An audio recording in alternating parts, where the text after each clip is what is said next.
Бүгін біз сіздермен бір ерекше подкаст өткізетін боламыз, себебі менің қасымда тәжірибе өз сөзіме айта берейінші.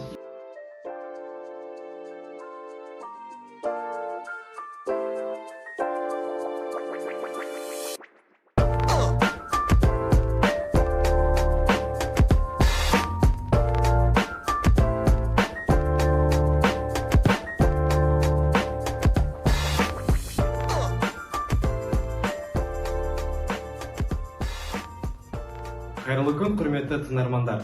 Мен Карипеков Диас Нұрланұлы, жас маман, физика пәнінің мұғалімімін.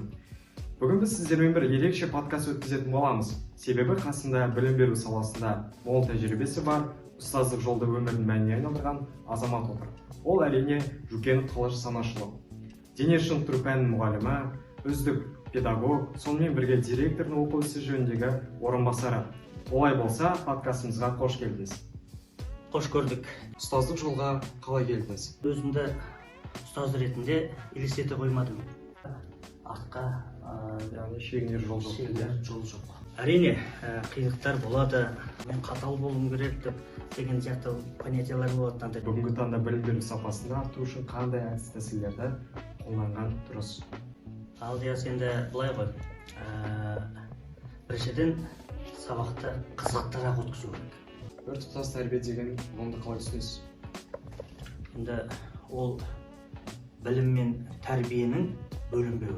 Ал қазіргі балалардың бұрынғы буыннан қандай айырмашылықтар бар? Ұзақ мерзімді еңбек нәтижесін сезінуді үйретуіміз керек деп ойлаймын. Мұғалім ізденімпаз болу керек. Іздену керек, үнемі.